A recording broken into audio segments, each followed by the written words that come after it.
managing change series webinars. Hope you're all safe and sound in your homes while we continue to bring world's leading experts to you. And today we have Mr. Greg Jameson with us. Greg has been at the forefront of the digital commerce since the start and brings 30 plus years of web development and e-commerce mastery. Greg has a history of bringing technical leadership and communication skills to large organizations like Chase Payment Tech, Ball Aerospace, and Los Alamos Labs. James is often referred to as an internet pioneer. He has been called America's leading expert on marketing like Amazon, the #1 best-selling author of multiple books.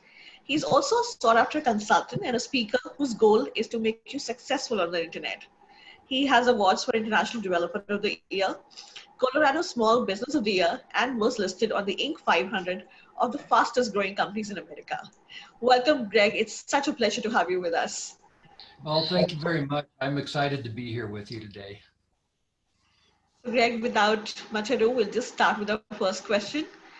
How, according to you, are the state of affairs right now, and what would the scenario look like in the future? I think that one of the things that has been really clear, especially here in the United States, and I suspect elsewhere in the world, is that because of the situation that the world is in right now and everyone having to work at home, that it's more important than ever that you really have a strong online presence and that you're able to, in fact, not only work from home, but be able to really start making money while working at home. And I don't think that that's going to change, even as we go into the future and maybe people start to go back to work. The fact that you have to have this really strong online presence and you need to be able to make money while working remotely, that is going to be a critical factor probably for the rest of our lives. So for businesses who've not really done that, or small scale businesses, what are some of the things that they can do right now, especially startups, to create a really strong online presence? It's not something that unfortunately can happen overnight for most people. You really need to build up this presence over a period of time. You need to start with a strong website. Your website is going to be the core of your business. Even if you're doing things on other websites, you're doing things on social media, you're doing things on YouTube, you're doing Zoom conference calls like this. The fact is that people need to be able to find out about you, and you need to have a platform that you control, not something that is controlled by social media or some third party, but you need to have your own really strong website where people can go and find out about you. And you need to be able to manage that website, change it over a period of time, and really have a place to call home, and that's your own website. So, Greg, we were talking about work from home. So that is one of the things that's really recently come up. Before this, not many of the companies would give people that option of working from home. So do you think that trend is here to stay, and we'll be able to manage that effectively even post this time is over? I didn't really understand the question there, sorry. So the work from home trend, the trend of working remotely, has recently come up. Most of the companies were not really giving that option. So how do you think this trend would stay, and how do you think we can adapt to this efficiently? I think that the trend will absolutely stay. There are certain businesses that it's not convenient to have people work at home. In fact, there's some businesses where you simply cannot work at home.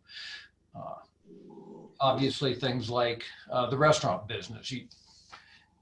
You can't work at home. The restaurant business may be able to take a portion of what they're doing and convert it to some form of digital, and obviously many have with takeout orders and so forth.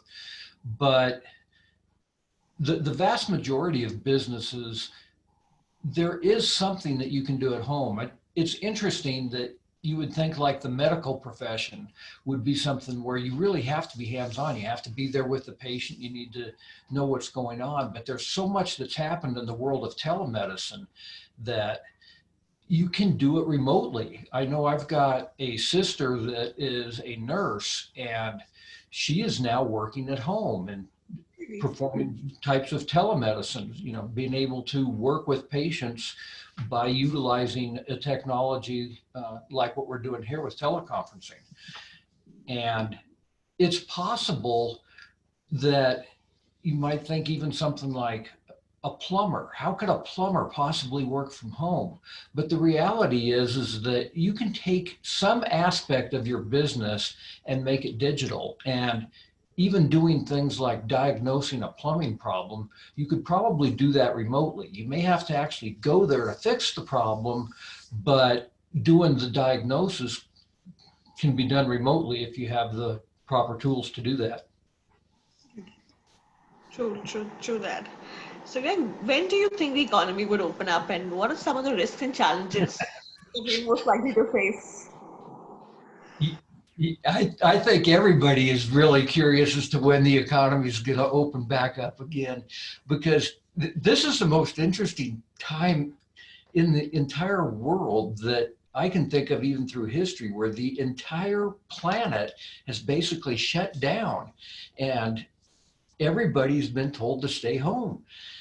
Doesn't matter what part of the country or what part of the world you're in. I've got friends all over the planet, and the entire planet is shut down. Everybody wonders, when is this going to open back up again?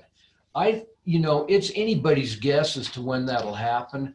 I think that people are going to start to get frustrated at some point and say, you know what, even though it might be risky to go about business as usual, we've had enough, and we've got to do something to start turning the economy back around. How long that's going to take, my personal belief is that it's going to be a couple of months still. There's optimistic people that would like to think, oh, it's going to be over with by the end of April. I don't think that's going to be the case. I think that we're looking into probably early to midsummer. And by that time, people are going to be like, okay, we've had enough. Let's make the economy happen again. And when that does happen, it's also not going to be an overnight thing. We're not going to get back to where we were immediately. It may very well be the end of the year before we're back to any sense of normalcy. But I think that we're going to start to see people going in that direction by early to midsummer. Just my guess. Anybody's guess right now, but that's the favorite question, early in the morning and while you sleep at night, before you watch the news. Yeah, when will this end? Yeah, so great. As per you, what are some of the mission critical components that one should focus on to survive through this phase? The biggest thing is that, as we talked about here, is that people really have to have a strong online presence. And as small businesses in particular, one of the things that we need to look at is, regardless of what business we're in, how can we take some portion of our business and make it be virtual? There's got to be something in every single business, even like we were talking about with a restaurant business. How could, if I don't own a restaurant, but if I did own a restaurant, I would be asking myself, how can I make some portion of my business be digital? And it may require a complete 180-degree pivot from everything that I've ever been doing or thought that I would be doing. I might be thinking that what I really want to be doing is creating this great atmosphere for people to come and enjoy some great food. And now I might be sitting there going, maybe what I need to do is figure out a way to provide that information about how to create a great atmosphere and how to serve up these great dishes and somehow be able to monetize that as opposed to actually providing the experience myself. If I sit here and I look at even at like a theme park, we've got Disney parks around the world, for example. How could you possibly take that experience that you get at a theme park and make some portion of it digital? Maybe you now provide a virtual reality experience for people that they can do in their own home.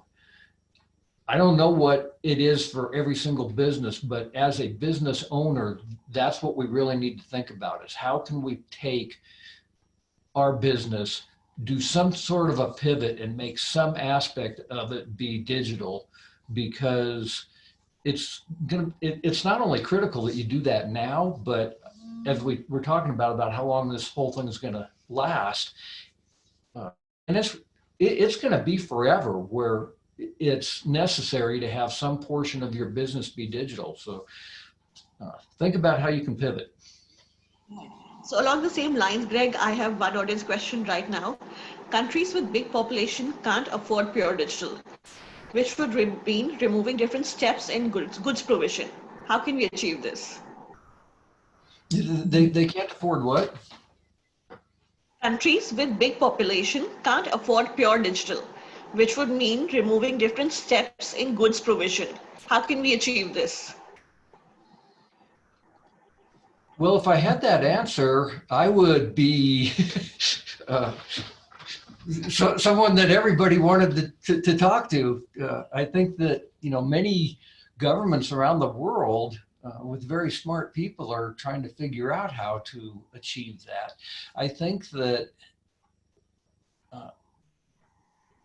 it's one of those conundrums that the world is in, is that it's difficult, and I think it's difficult even when you sit there and you look at large populations. And it's not even so much the large populations as the concentration of those populations in certain places. If we took the entire world's population and spread them out across the entire planet, where there wasn't these concentrations of people, would we all be 6 to 10 feet apart that way? Maybe, but I honestly don't know that I have an answer to your question on that. I'll just move to the next one. How do you think the consumer behavior has changed post COVID-19? And what are some of the things that companies should do to cater to this change? There's no question that as humans, I'm already seeing this starting to happen. That, it used to be that we liked to touch each other, and you'd shake hands to do a business deal. You would, if it's a personal contact, you'd go up and you'd hug somebody. And because of it now, we're all politely from the other side of the street waving to somebody, or doing a little bow or whatever. I think that it's going to change our perspective on how we deal with people. And it's really too bad, because that physical contact with people is something that is really important. And I think it's even important in business. The fact is that if you and I were in the same room, we would, just as humans, we would want to be able to go up and shake hands with each other or embrace each other.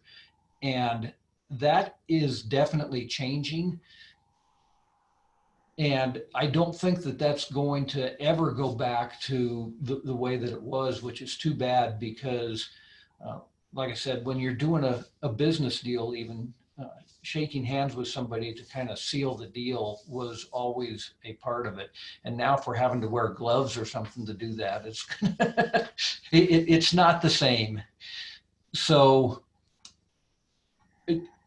because of all of that, it again goes back to the whole thing of we need to be able to conduct business with people, whether we are in the same room with them or not, and whether or not we're able to shake hands with them.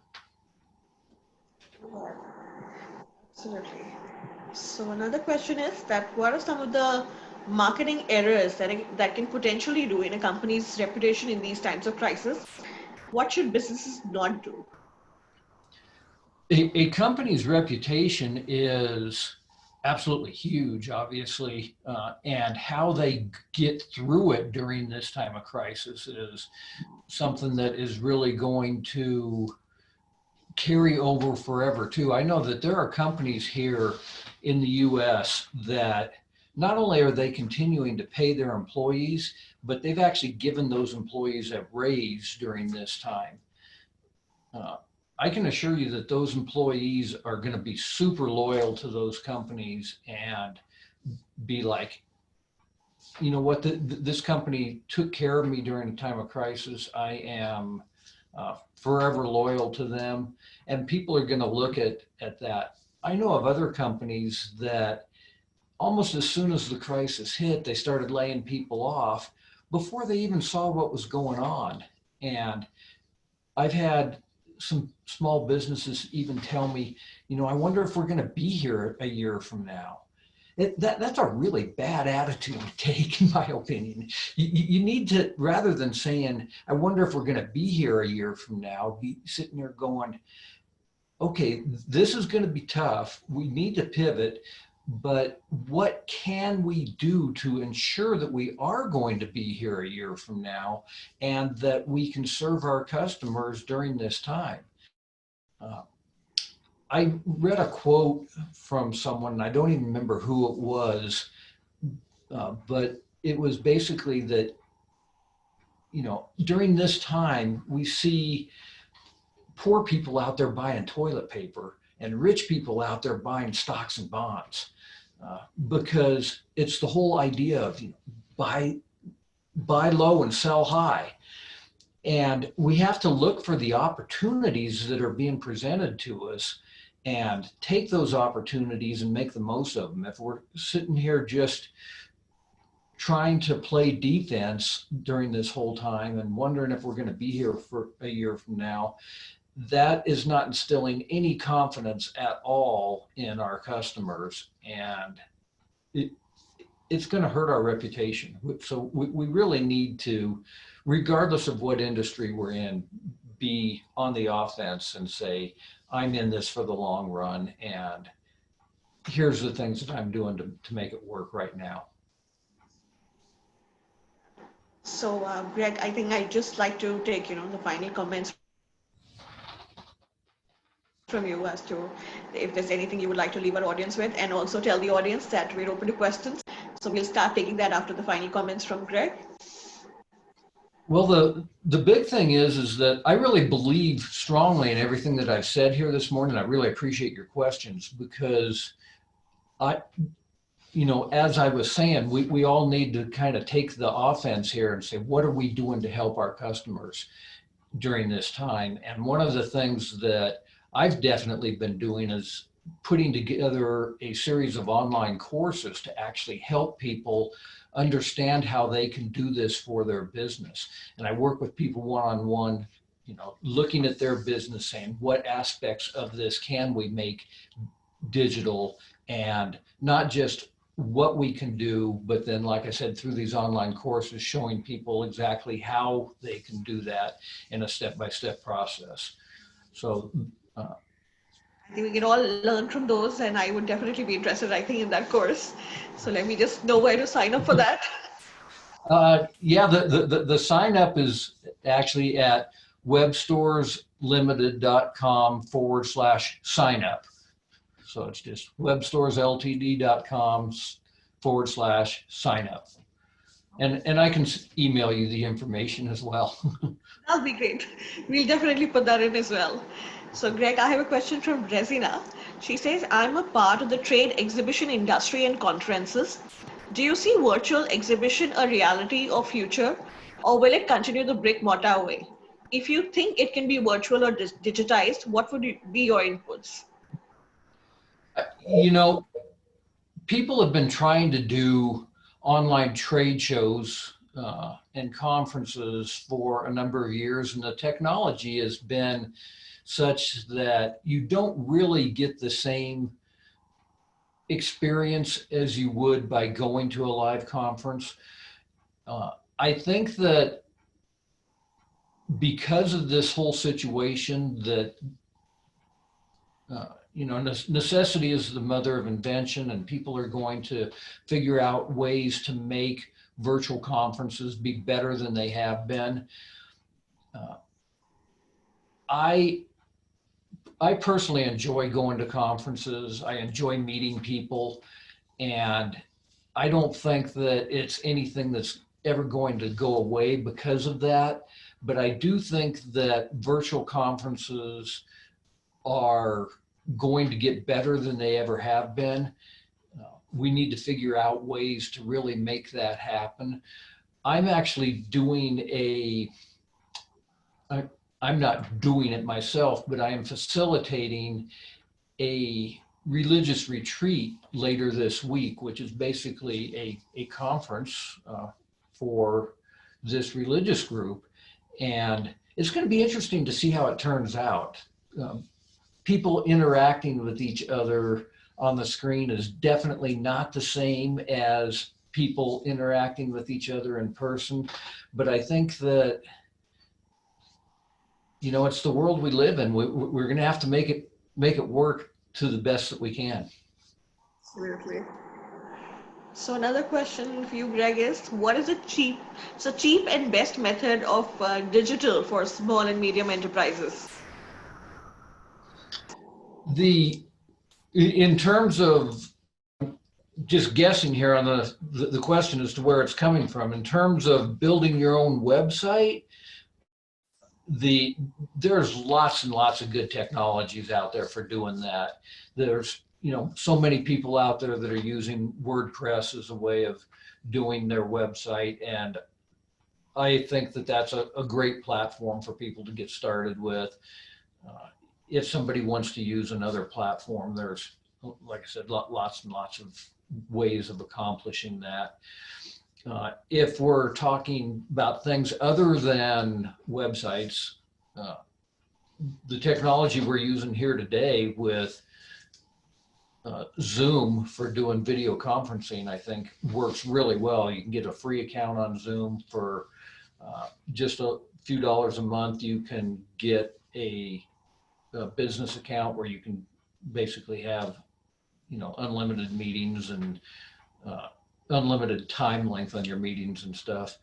Again, there's other alternatives to Zoom.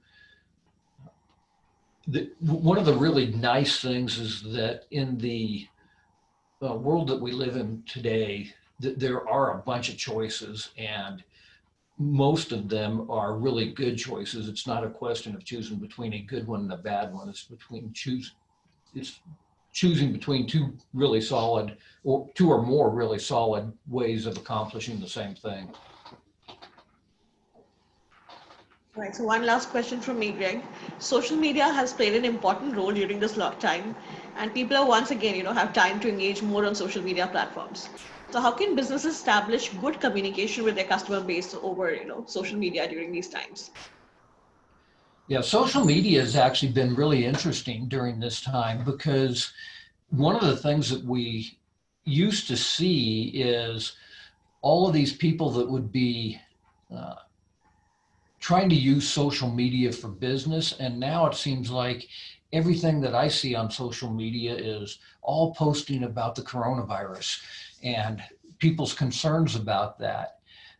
What has happened as a result of it is that the advertising on social media, the cost has gone way down, and you can get more bang for your buck by advertising on social media right now than you've been able to do in years. The cost per lead, the cost per interaction by doing ads on whether it be Facebook or LinkedIn Instagram, whatever, those costs have never been lower.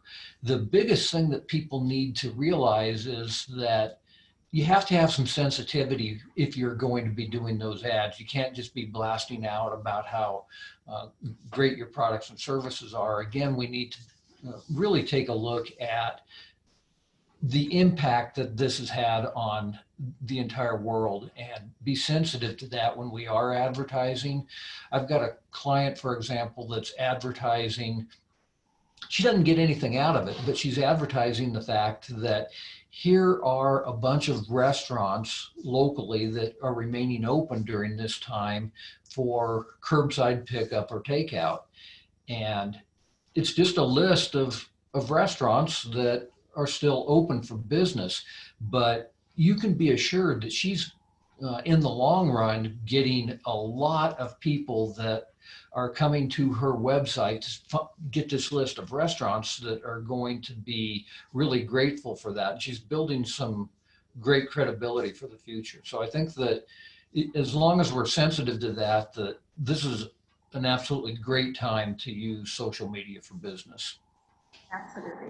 So we have a question from Nitin. He asks, how can we revive a brand which once enjoyed great equity but now has lost that glory?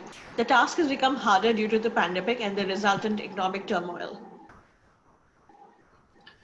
Yeah, can you repeat that question? Because I'm not sure I understand where he's coming from. How can we revive a brand which once enjoyed great equity but now has lost its glory? The task obviously has become harder due to the pandemic and the resultant economic turmoil. That kind of is like this stuff that I was saying before. If we knew the answer to that question, then obviously we would be able to solve a lot of the world's problems. I think that the biggest thing that we all have to do with our businesses is that we have to let people know that we're in this for the long run. We're not in here to close this out,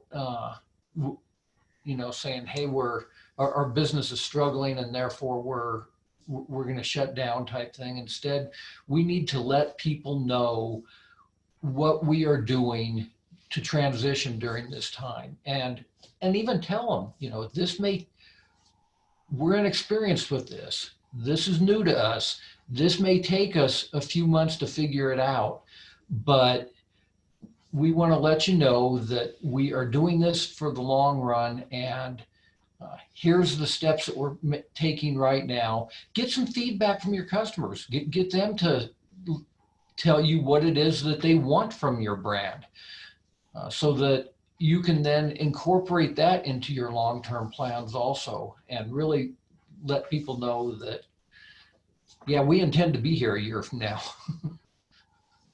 Absolutely. And thank you so much for being here and for sharing your insights. It's been wonderful having you here.